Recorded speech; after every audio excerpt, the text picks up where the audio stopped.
Welcome back to Social and Political Theory. Today we are moving deeper into Michel Foucault's thoughts, but with a focus on three key ideas that remain central to political science or to Foucault's discussion that we've done. This is the second part of it, which is on biopower, biopolitics, and governmentality.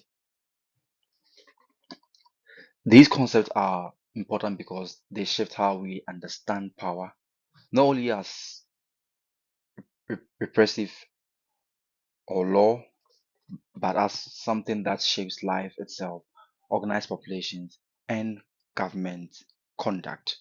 So, biopower in itself, giving a teaser from what to expect, biopower in itself, which is focused on the body, how states and then institutions regulate health, sexuality, and then productivity, while the biopolitics focus on the population as a whole, statistics, census, birth or death rates, epidemic. We're going to go into this and expand them more. Then governmentality, focusing on the act of governing, not just laws, but how schools, NGOs, families, and even international institutions shape behavior. So in this part of our lecture, we will unpack what these concepts mean and how they connect and why they are relevant to today's life, and also not only to the likes of Europe, as people may say Foucault wrote, but also linking this to Africa and across the world and what it means. You see that of Michel Foucault, biopower, biopolitics, and governmentality. And in the middle of this picture, you also see his book on the birth of biopolitics. So, using this circular description diagram over here, which seeks to explain the relation between biopower, biopolitics, and governmentality. Imagine you drop a stone in a pond. The ripples spread wide, starting small and then growing wide. So the smaller the ripple is biopower. This is power that works directly on our bodies, training them, disciplining them, shaping how we behave. Think of schools, hospitals, or even the way we are told to sit, walk, or eat properly. And then the next ripple out over is what? The biopolitics. Now, the concern is not just the individual or the individual's body, but the whole population. So this is where the state starts asking, how many people are being born? How many are dying? What diseases are spreading? It's about statistics, healthcare, and population management. And then the final one, which is the largest ripple, is what? Governmentality. And that's what I was saying is the act of what? Governing. It's not just by laws or punishment, but by shaping the overall way people will think, act, and organize their lives.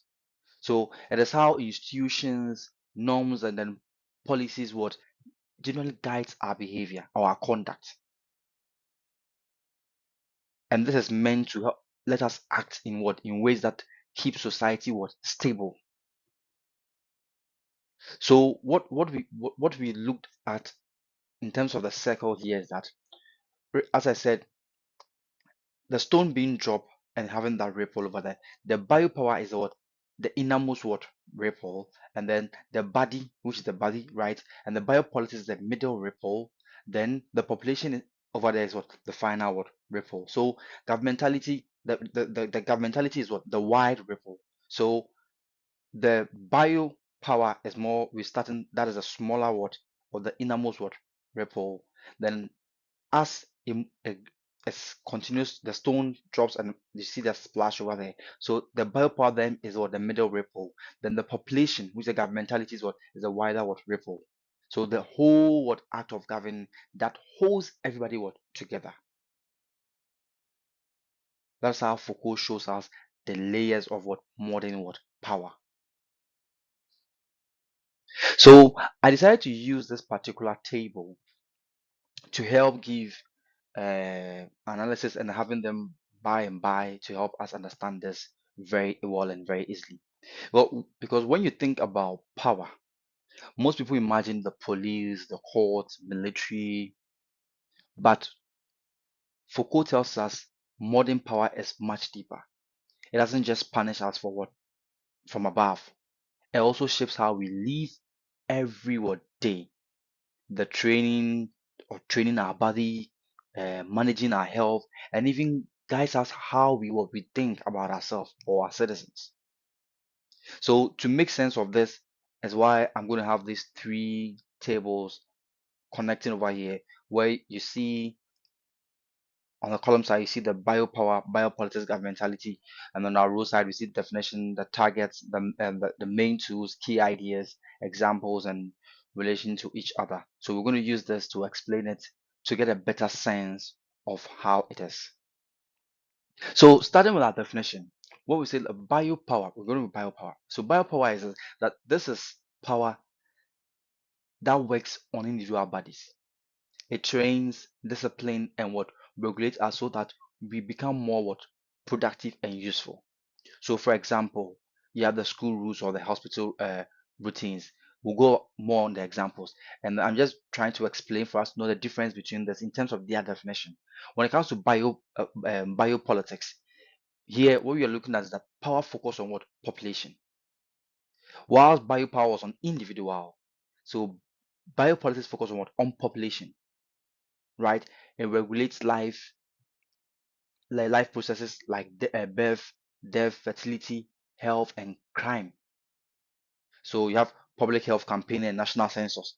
That is under what what politics, and then governmentality, the act of governing. It is broad, right? It includes biopower and then biopolitics, but also institutions, norms, and what policies that guide society as a whole. So how the state will use the law and institution to shape what citizens' behavior. We're going to how this is done. That's why I'm not expanding the examples much. We'll get there. So the target of this is this. When it comes to biopower, you see I've highlighted it. The target is what the individual. It's about discipline the body. Discipline the body. The focus is on the individual. Discipline the body. Then the biopolitics has to do with what population, right? The key term over here is population. It treats what a specific what body as something to be what to be managed. The governmentality is that both individual and population, but always what within wide system of what of government. Then the main tool over here, or the mechanism over here, has to do with what when it comes to biopower, we're looking at what timetable, exams, hospital rules, military drills, working training. I'll expand these examples when we get there. And I want to explain in details in terms of scenarios, and you get it better. So thinking of a student who who whose life is what ruled by what class shadows and exams. So you have a timetable. This is going to end. This assignment you're giving is going to end exactly at 2 o'clock. You're going to make sure you do it and submit before 2 o'clock. So that is individual, but it's something that that is ruling you. It's regulating you. That timetable, that exam schedule. Then biopolitics, statistics, census, public health policies, vaccination campaigns. So when we had the COVID-19 vaccination campaign in a lot of countries like Ghana, the United States, Germany, Nigeria, South Africa, and then governmentality. You have that of laws, policies, or NGOs or education or international institutions. So, example, an IMF conditionality will shape how a country like Ghana, Kenya, or Nigeria or Greece runs its economy. That's what governmentality.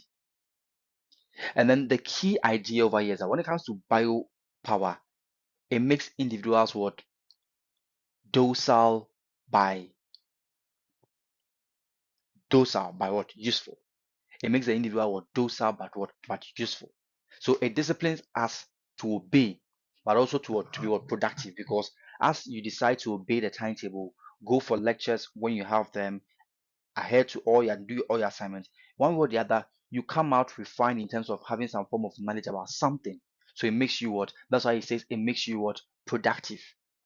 So a soldier will go for training through endless drills, marching here and there, taking rounds over upon rounds until that obedience becomes what? A second nature. So when you tell a soldier to do this, he doesn't question the order. He goes at it because you've been trained with that mindset. That's what the bio power. So you are training your own self. Because that soldier to what? Train through what? Endless what? Drills. And that obedience has become part and parcel of that soldier. So the bio politics, the idea is what? To manage the life of what? Of the population as a whole. So for example, you have a national criminal statistics used to what? Adjust what? Police strategies.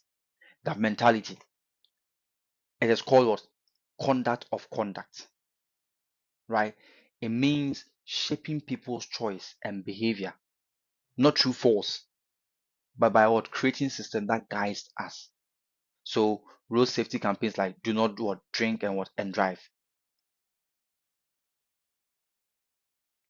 They don't arrest you what? Immediately, but they what? They push you towards what? Safety or safe what? Behavior or safety behavior on the road.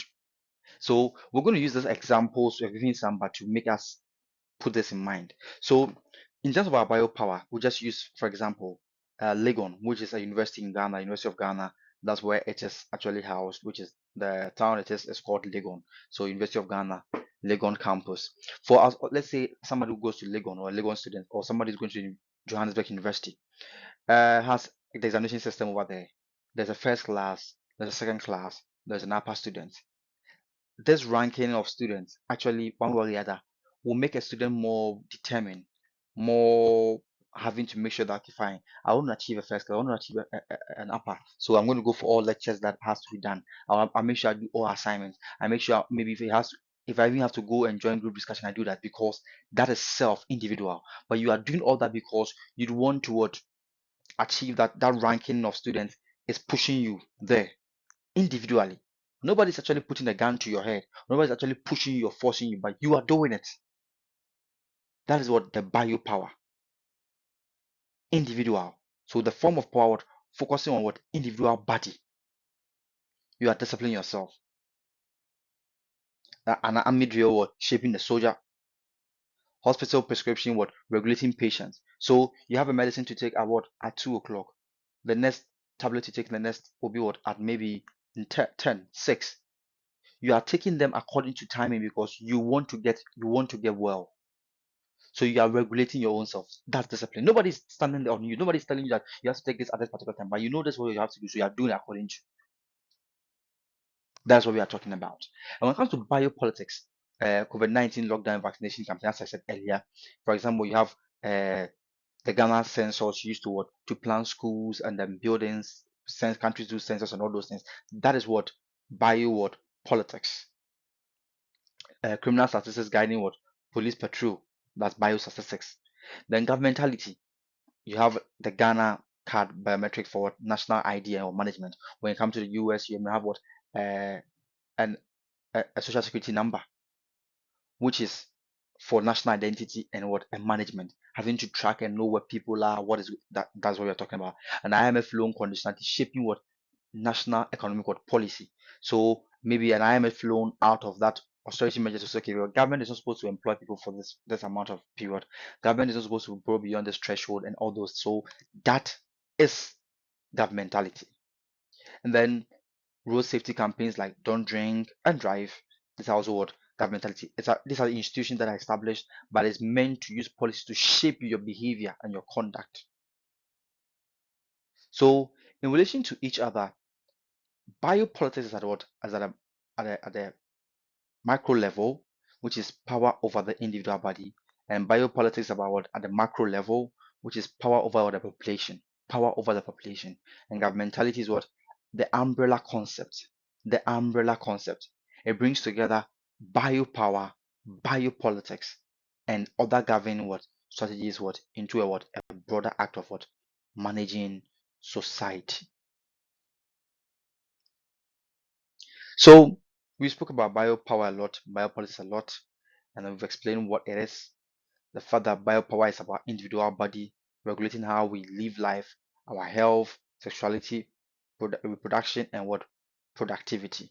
So Foucault calls it a positive form of power because it doesn't only punish, it trains people to become what docile but useful, as I said, a positive form of what of power.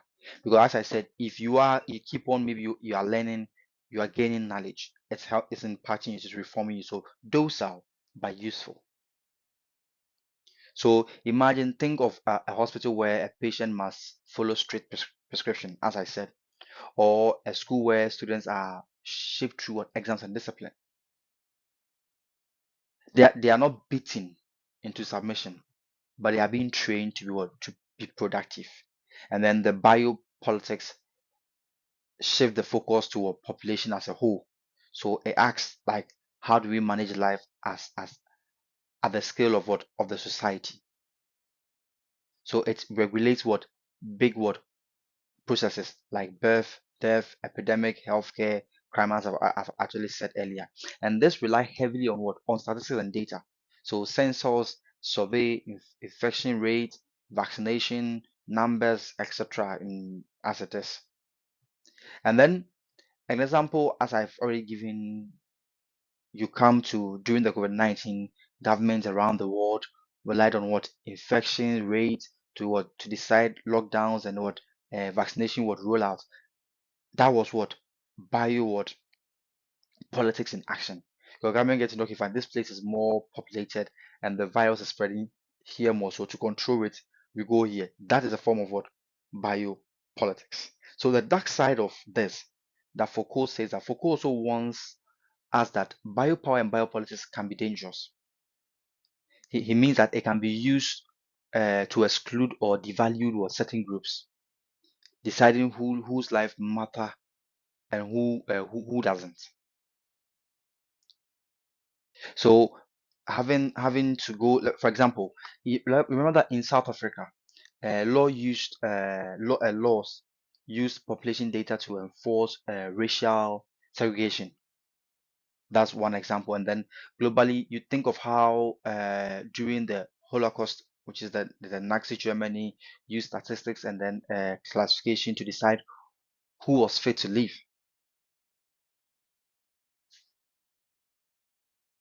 So before we move to the next slides, here's a key difference. So biopower shapes individual body. Biopolitics manage entire population. But both can be what? Double-edged sword. They can protect life, but they can also be what? Decide who lives in terms, or whose life is valued and who is what? Disposable in that context. And then looking at governmentality, government plus rationality. So the first thing I want to say, let me ask you, do you feel free when you wake up every day? You decide what to eat, what to wear, and where to go. But what if what if we say that, or we tell you that you don't have those choices, are not your free choice, that they are being guided by the government, institutions, and system around you. Have this in mind as we come to governmentality. That your choices of maybe what to eat, what to wear, and then where to go are actually guided by government institutions, and have this in mind as we carry on. So Foucault uses governmentality to mean the act of govern. So it is not just about president or parliament, right? Or ministers. It's about how conduct is guided through law, knowledge, and what institution. So he explains this in what? In security, territory, and then population. So it targets the population, not just individuals. So let's think about how COVID-19 was handled around the world or in Africa. Lockdown weren't only rules, they were strategies to what? To manage the behavior of what? Millions, whilst balancing what? The economy and health. So in one breath, you wake up one morning, You know, okay, I can't go beyond this place. I can go here. There's a lockdown. So that's the thing. So before you even wake up, something has been decided. And then knowledge and political economy. So governmentality relies on knowledge, especially from economy and statistics to govern. So policies about infections, unemployment, or fuel subsidies are are are decisions based on what? On numbers that shape how what we live. So for example, let's take it in Ghana. When the government adjusts fuel prices, it changes how people move, trade, and what and spend. That is governmentality, true political economy. When you take the instrument of security apparatus, so it is not just about police or army at border. No, security systems include what border control, ID cards, biometric system, and even what public health surveillance. So in Ghana, Uganda card biometric registration. So on the surface, it's for what identification, but it's also about managing population or mobilization, voting, and social systems. So your social security number in the United States, that's a lot of things. It's not just on the surface, like on the first you may see like it's this identification, but it goes beyond that. It's about used to manage what population or mobilizing what population. So the key features of governmentality that would look at or have focus on what is that governmentality government governs by what shaping conduct or governed by governmentality is by shaping conduct, not only about punishment. So it links individual freedom with what population control. It feels you feel free, but your choices are what are subtly or sub guided. Whilst you may not necessarily be aware of it, but it's sub guided. So let's imagine traffic light. No policeman is there most of the time, but you choose to stop. When I say no policeman is there, in some part of the world, you have policeman personnel, so maybe may once a while, once in a blue moon, stand within try to control traffic or something like that. So yeah. So when I say thinking of a traffic light, no policeman is there most of the time, but you choose to what? To stop at the red sign. It feels like freedom, right? But your conduct is already shaped by what rules, because the rules has shaped you in a way that said that when you see the red, you stop. When you see the yellow, you get ready. When you see the green, you move. So that is what we are talking about in terms of what another governmentality, another feature of governmentality. That's an example that could help you understand very well.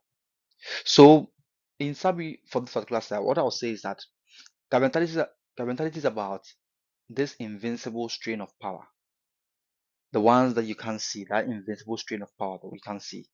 It doesn't force you at gunpoint. It guides your choices so smoothly that you feel free, right? Even though you are being what managed within a system. Looking at the second part of governmentality, which is beyond the state governing as an act. Earlier we said governmentality is about guiding conduct, not just ruling by what law. But Foucault what takes it further. He says governmentality extends beyond the state itself. It is not only presidents and then parliaments who govern us. So governing happens in school, in churches, NGOs, families, even international bodies like the IMF or the UN or BRICS or other African Union, European Union, West Africa, ECOWAS, all these. That's why Foucault says it takes it further by saying that it goes beyond just the state itself. So extending beyond the state itself, see, governing isn't just about the state giving orders. It filters into society, right? So school regulates students, family regulates children, NGO regulates community, international institutions regulate what entire countries. So in Ghana, you have like school government not only through what teaching, but through what timetable, uniforms, and disciplinary what code of conduct.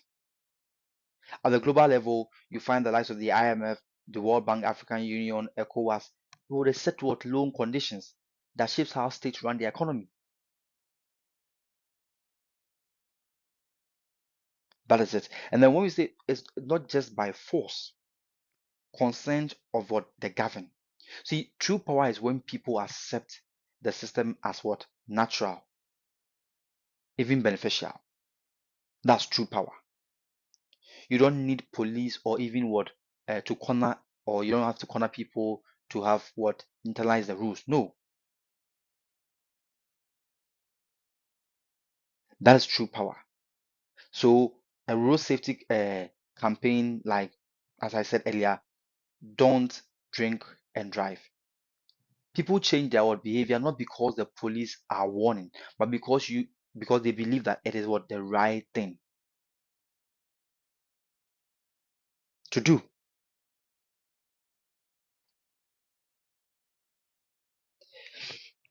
So we've already spoken about the forms of power in our previous slides. So just to make it put in context under governmentality, the forms of power over here, as we're talking about sovereign power, which is authority over what territory through law and taxation. Examples: the government taxing maybe uh, importations or imports. Disciplinary power, which you can find in our first video on Foucault, shaping individuals through school, prisons, and the army. Examples: prison routines or army drills. Governmentality, managing a whole population or managing a whole population's what capacity, um, properties, health, productivity. An example: national vaccination programs, um, or Ghana's efforts at digitize what ID. You have the US system of having what social security number. That is it, to be able to plan what services. So these are the forms, right? And then governing as an act. The part of governing as an act is that it is not just command and obey. Governing as an act is, as I said, subtle, persuasive, shaping how people think and what and believe and behave. So it also involved the self governance, people discipline themselves to fit into society. A student studies hard not only because of school rules, but also because they are they have what internalized the values of what success and responsibility. That is self what governance. So governmentality, in a summary of this, so governmentality, then we can say is what is everywhere. We can say governmentality then is what is everywhere. That is the act of what shaping the conduct of others and the conduct of oneself. It's not just the police or the president. It's schools, families, NGOs, international organization. It works not mainly by force, but by what making us agree, by making us what see it as what as common sense.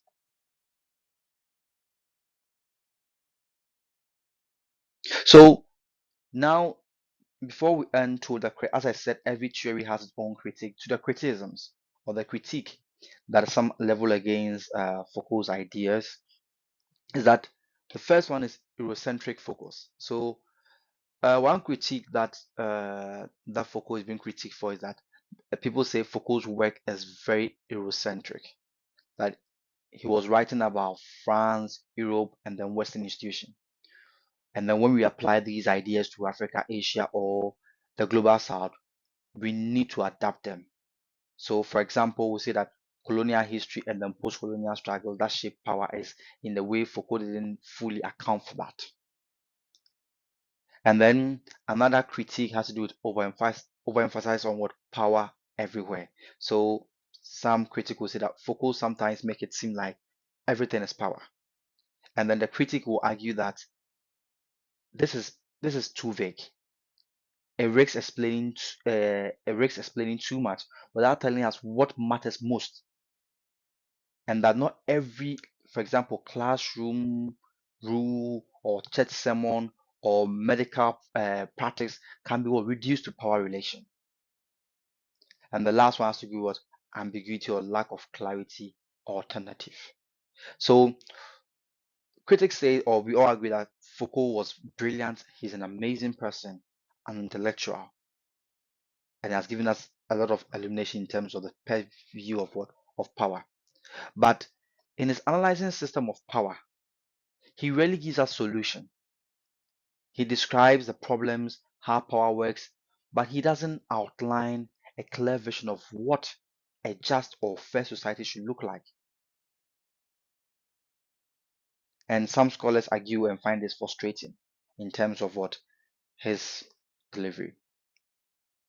So, in this second part, we have explored Michel Foucault's idea of biopower, biopolitics, and governmentality. These three powerful tools for understanding how modern society governs life, population, and choice.